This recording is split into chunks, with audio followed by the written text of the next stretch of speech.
Hello! Read it here. Today we're going to read a story from our /pro revenge. Now, for our first story, 401k with a side of revenge. Someone suggested I post this story over here. Enjoy. When our first child was born, my ex forced me to quit my job. When our second child was 2, I found out about his affair. By then, he was extremely verbally, emotionally, and sometimes physically abusive. When he abused our firstborn, I put him out. That was in 2012. I couldn't afford daycare to work and had no family support. He refused to give me any money to take care of the kids, saying, "The courts haven't ordered me to give you a dime." He lied to the bank and had my accounts frozen and even assaulted me when I filed for default in the divorce. The judge finally ordered him to pay child and spousal support 6 months after I kicked him out. It was $2,562 a month. He refused to pay it until the garnishment kicked in, and by then he was $6K behind in support. I used that to get permission to move away. I remarried a year after the divorce. I checked the court docs, and there was a little box that said spousal support stopped upon remarriage if that box was checked. It wasn't checked, so I figured I was good. Instead of filing for his retirement, I just took that year of spousal support, $12K, and left it alone. Spousal support was only ordered for 2 years. In 2017, he filed for sole custody of the kids out of nowhere. That was when he found out I had remarried, and he had paid spousal support to me during the first year of my marriage. I told him I took that money instead of filing for my share of his retirement. I said if he let me keep that $12K, I wouldn't file to split his 401k. He demanded that I repay the spousal support. The judge ordered me to repay it, but increased child support and deducted the repayment from that. It ended up that I got an extra $20.00 a month, and he repaid himself. He dropped his bid for custody in exchange for 2 extra weeks in summer. I pursued the retirement account split. He refused to cooperate and dragged it out for 4 years. It was so bad, they sanctioned him, and he had to pay me $600 a month for a year in addition to child support. They also charged him with contempt. In January 2021, he proposed to his girlfriend. In May of 2021, I finally got the disbursement from his 401k. I won't say how much it was, but it was about 4 times the amount of spousal support overpayment. I had no idea it would be that much. I had thought it would be around $12K, which is why I thought keeping that year of spousal and not filing for his retirement account was a fair trade. Had he not tried to take the kids from me, I never would have filed to split the account. Play stupid games, win stupid prizes. His fiancée emailed me recently and told me it is my fault he won't marry her because I cleaned out his retirement account. She said I shouldn't have stolen his money. I told her that I gave him the option to let me keep that year of spousal support or take it back, and I could file for his retirement. He chose to have me file for his retirement. I told her that if he really wanted to marry her and protect his assets, they could get a prenup so he wouldn't have to worry about it. She said she shouldn't have to sign a prenup because I robbed him. I never asked to be financially dependent on him. He clearly indicated he wanted a court order to take care of his kids, so I got him one. I tried to be fair and take the lesser amount by taking the spousal support and not filing for his retirement. He wouldn't let me.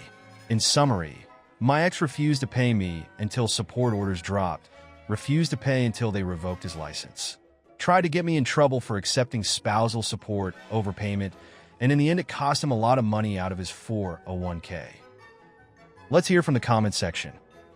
Comment 1. Fantastic. Why do people think that they don't need to take responsibility for their children, financially and emotionally? I pity his fiancée, as she will one day realize the truth about the man she loves. Men like that don't change. Comment 2. It's nice to hear the laws and court do the right thing. What a terrible husband and father. My only other comment. Why even bother to respond to his new girlfriend? Your divorce settlement is none of her business or concern. If it keeps him from marrying her, she should get the hint and bail. If he did that to the mother of his children, he'd certainly do the same thing to her. My ex cheated and abandoned his family, but he did one decent thing. He didn't take me to the cleaners in our divorce. I was the main breadwinner. He had that decency. Comment 3. I had a similar story when divorcing a lifer U.S. Navy sailor. I told him I would not go after his pension, but he had to pay child support. When we finally got to court, his attorney said he wanted half of my 401k, which had about $500 in it. The judge perked up and asked how many years X had been in the Navy, and did he plan to retire. When he answered he did, he brought up a recent circuit court ruling that said I was entitled to a percentage based upon the number of years we had been married, 13. He went white. When he retired, he refused to send my calculated portion, so we garnished his retirement pay. All that for $250 bucks. It doesn't pay to be greedy when you don't know the rules. Comment 4. I love it when the person who wants to be nasty gets what they deserve, male or female. I worked with a guy who had weekends only and always gave his ex-GF a $100 bill every Sunday when she picked up the kids. They hadn't gone to court because there was no divorce and she was cool with $100.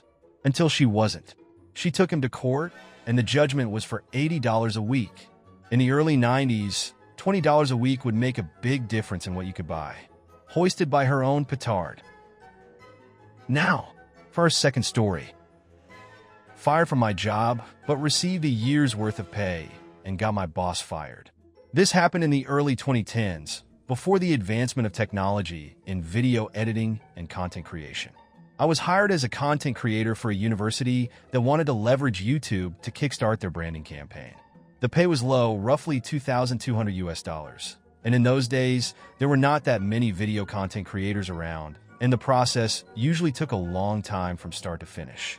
I was hired, and on my second day, my manager presented my KPI of 85 to 10-minute videos in 52 weeks, which was impossible for a one-man team in those days. This meant I had to do the scripting, producing, casting talents, shooting videos, composing music. They were too cheap to pay for a royalty-free music subscription, and editing, all of which I had to use my own equipment and software because their cameras and computers were so old, they simply couldn't handle the strain of even doing things in 720p, much less 1080p. I tried to let my manager know, but she just smiled encouragingly, telling me to give it a try, assuring me if the videos were good, the quantity would not be what she focused on. Hearing this, I agreed to give it a try. My manager treated me well in the first month. However, one day when she found out I was a smoker, her attitude changed overnight. A colleague had actually done a facepalm when I told her about it, and she let me know that the manager hated smokers and often advocated to get them fired. She started nitpicking me on everything from smelling like cigarette smoke after my breaks, coming in 5 to 10 minutes late despite doing more than 4 hours of overtime daily, not being contactable during break times. The list goes on. But I soldiered on because I just wanted to do the work and do it well. 5 months in, I was called into the director's office where I saw my manager putting on her best displeased but gleeful face, and I felt my stomach drop. The director told me that she was disappointed because she had heard that I was falling behind on my work, and it was already halfway through the year, and I had only completed 30 out of my 85 videos. I tried to explain that I had been working my butt off on these videos. I literally worked 6 days out of the week, over 60 hours just to do what needed to be done, and that being a one-man army made things impossible. And also the fact that the videos I had put up grossed the highest views ever on their YouTube page. I also recounted how my manager said that she was looking for quality videos over quantity. The director dismissed this and stated that the KPI was simply 85 videos in a year, and since it was almost half a year in with my numbers at less than half, she felt it prudent to cut the cord early. I asked how would they even meet the KPI if they were to fire me now. My manager had snorted, saying we'll find a professional production house to finish your work. The director had given her an odd look, but nodded in her support nonetheless, telling me, "You don't need to worry, manager will get the job done." That was when a light bulb went off in my head. Seeing as I was the content professional in the office, one of my jobs was to keep a database of production houses to use in the event we needed to do a shoot that required more resources, and I was sure that they would be using the production houses in my database as my manager had no contacts in the production industry. So, I changed the contact numbers and messed up all the emails on all of the entries except one. The one, I had a friend working as a junior director, not an assistant director, but a director assigned to smaller video projects. I gave him a call and told him of my plan, and sure enough, within 2 days, they were called to come in to pitch. I told him that I had a plan that was a win-win for us. It would instantly help him and put him on the fast track to a director position by bringing in that much business to his production house, and it would also benefit me financially. I would teach him exactly how to pitch to win over the boss and the director, and in turn, his company would pay me a standard finder's fee of 15%. He agreed instantly and immediately put me on the line with his general manager, who upon realizing this was to be 6 months of work for a high 6-digit payout, instantly agreed and drew up a contract.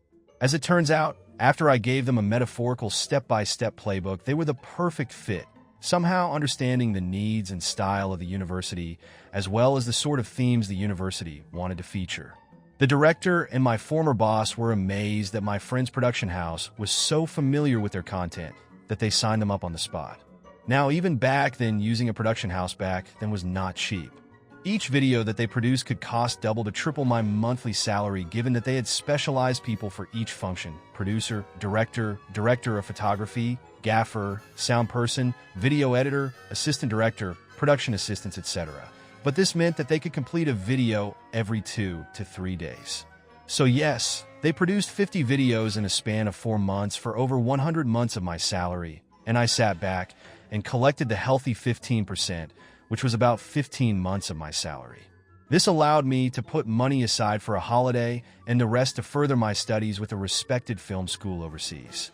I thought my plan ended here, and I had gotten back at my former bosses, but to my surprise, I received a call from my colleague while I was holidaying in Bali one day.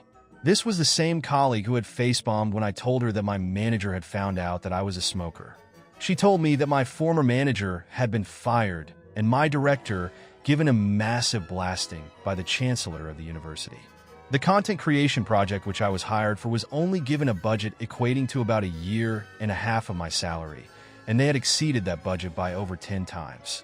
My former manager was so desperate to ensure that her content creation project could be completed that she had thrown caution to the wind, paying anything to get the job done so that she could show my director that she had completed the project and had approved the massive spend without getting consent from the director.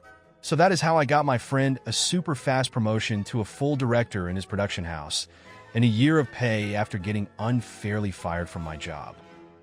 Let's hear from the comment section. Comment 1. People who have never done video editing have no fucking clue how laborious that shit is. I can't even imagine people that produce CGI.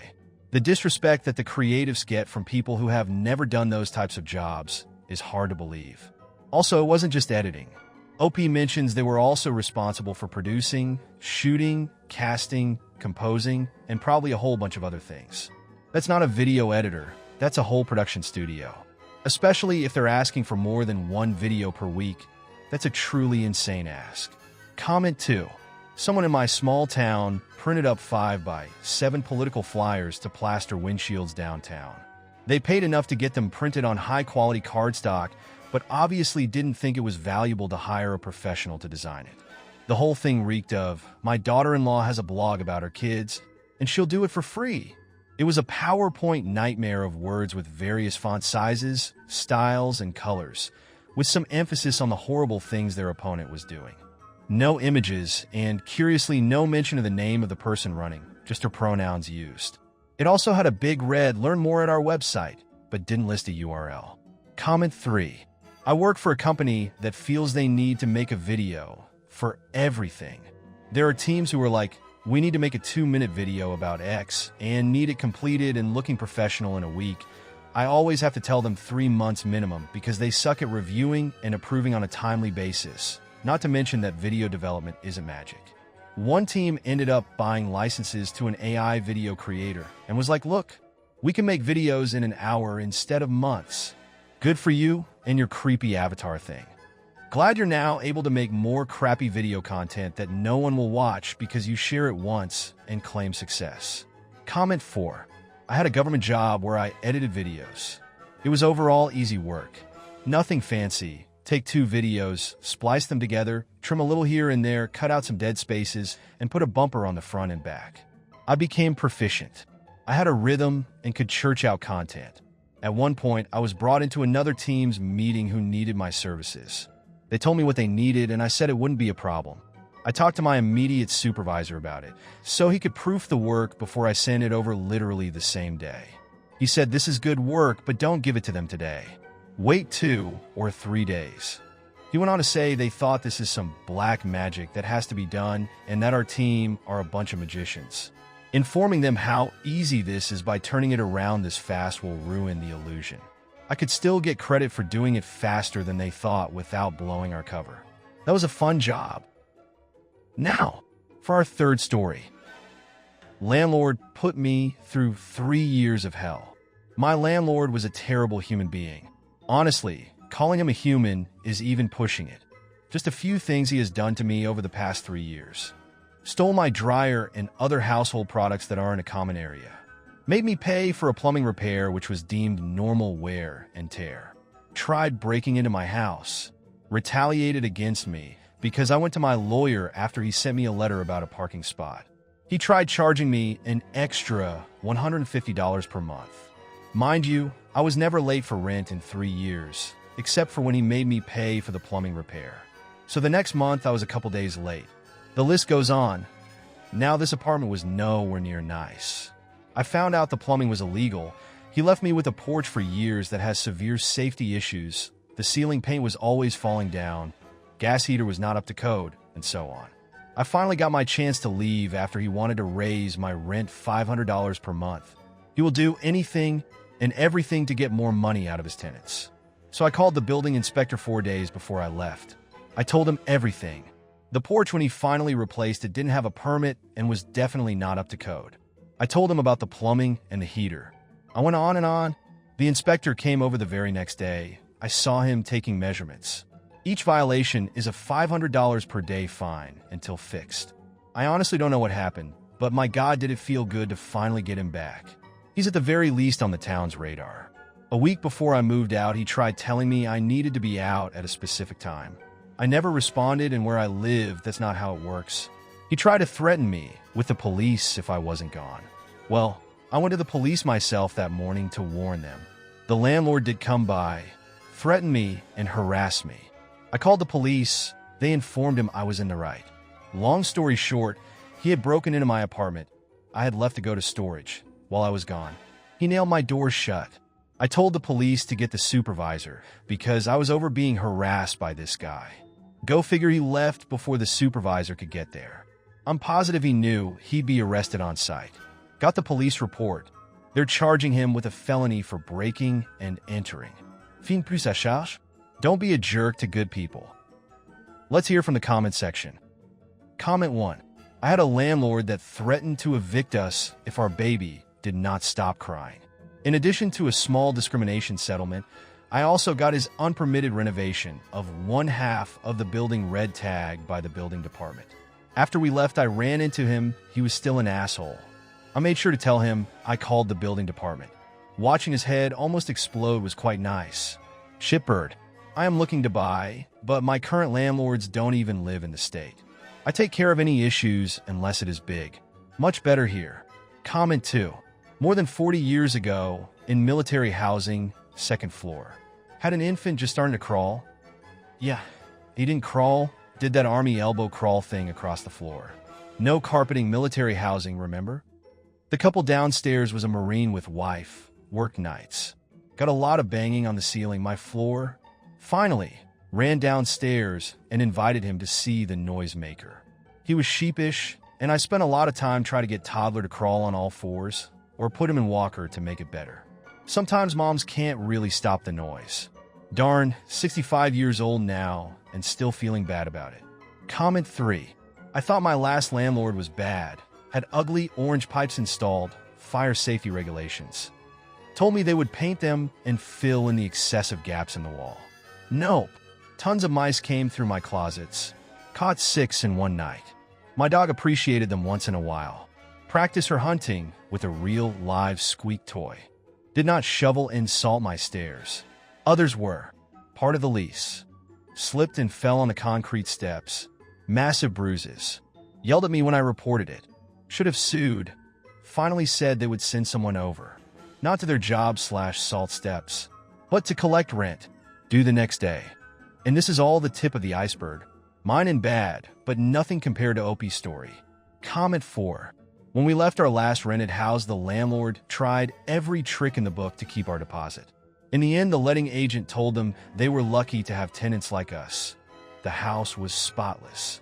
When I spoke with the agents, they told me the landlord had tried to claim for an entirely new carpet in the lounge because of an iron mark.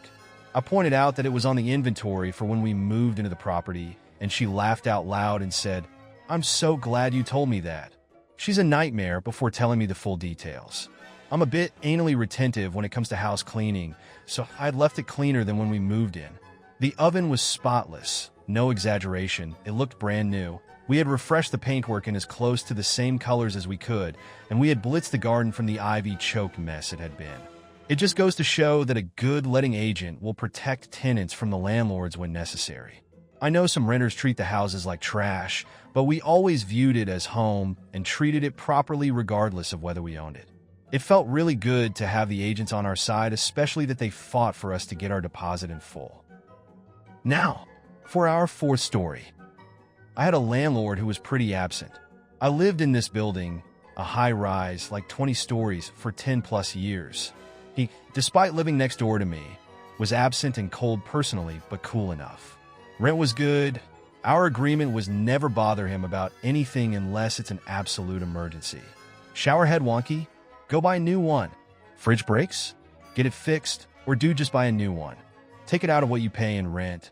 Lost the receipt? I don't care, I know more or less what a fridge costs, just take it out of rent. Finally, his wife decides she wants more rent, wants to rent the place out as an office, not legal, and wants us out ASAP. I agree to move out a month early and get a month's rent back plus deposit. Complete 180 on their part. The place is ruined, can't give you shit until you fix all this stuff. Two main things. My cats did scratch up the leather legs of the dining table, and the pull-up bar made 2 dents in the door frame of the kitchen, which was quite nice hardwood. They come to me with this list of tons of stuff, like, oh, you hang a photo frame here, this tile is slightly chipped. This is the busiest work time of the year for me, but I'm trying to be cooperative. Sure, I got the table legs re-leathered, spackle the photo frame wall hole. Can't do anything about the door frame, take it out of deposit. Patch the tile. Like dozens of little everyday wear and tear things. Like you want me to change the window screens? These are all new screens and in nicer shape than when I moved in. But I did them all. I trusted the guy. Gotta get my money. At the end, he should have been giving me 24K RMB, pound 2,500. He gave me 5. I still need to use the money to fix all that stuff. If you can't accept the 5, I can't give you anything at all. I was super pissed off, but took the 5. Now, people in the building are gossipy. I don't participate, but I did tell this one older lady about my frustration. She told everyone. The wife went from being the star of the mommies group of the building to nobody wanting to talk to her. People shunned the guy too. I originally told them I was planning on moving to another city, but an opportunity came up, and I ended up renting a similar unit in the same building. So they thought they could just screw me over and not have to see me, but now they still did. Often. A year later, the office calls me with some question about how to do something with the floor heating. I go, door frame is not fixed. Still has dents. I call the guy like, what the hell, man? And he tells me to mind my own business. 5 years later, I see the light in my old place is still on at 3 a.m. That's odd. I go to check. The door is open, and the place is just trashed, ruined. Cabinets broken, stuff on the walls, lazy landlord, and the dents on the kitchen door frame are still there. So the guy never fixed anything, just kept my money. By this time, smartphones were popular, and we had a chat group for the whole building, so about 500 people. I took pictures and posted everything. Apparently, he had also nicked these people's deposit, and there was a huge ruckus when they trashed the place. Cops called. All these people chime in with complaints and pictures. People smoking in the hallways, leaving leaky rubbish outside the front door, videos of people using foul language in front of children, dirty footprints. He got fined a lot for 1, creating a public disturbance 2, degrading the quality of the living space 3, illegally renting a residence as an office, and to top it off, the building management wouldn't grant him permission to have workers in to fix the place, so it sat there empty for like 6 months. The fines were big too. Take 1.5 months rent from me, lose a year's rent. Suck it, bro. Let's hear from the comment section. Comment 1. Good for you. There was a viral video I saw recently of a landlord in China unwilling to fix some girl's AC/heater, And the whole thing escalated into basically the tenant telling the landlord to keep the deposit and moving out, but not before absolutely thrashing the place, clogging sinks and turning on water, breaking mirrors, unplugging the fridge, and leaving some food out, as well as smearing a bunch of stuff all over the walls, destroying furniture, etc. The absent asshole landlord didn't know any of this until the property management called her and told her that the downstairs neighbors complained about water coming down from her apartment. I think in the end, it was basically the same result, with the landlord getting absolutely effed in the eye, all because of greed and perceived power. Plus, the comments tearing her to shreds were the cherry on top. Comment 2. It's kind of your fault for renting in China. I'm only half joking. Literally, landlords can kill you and get away with it. Never ever rent from a Chinese national. The culture around the power landlords wield is bananas. So congratulations on your revenge. Well done. Comment 3. China isn't the Wild West, and in normal circumstances the tenant would be facing serious charges. The landlord got the police involved and also wanted to take the tenant to court and pay like 120,000 renminbi in damages. But since she had no actual proof, and since the tenant recorded everything leading up to that point, including saying that she deposited the key with the property management and the landlord saying, okay, everything's fine, goodbye, without actually checking, the landlord was stuck with the mess. Good FAFO situation. Thank you for watching. Don't forget to like and subscribe to see more.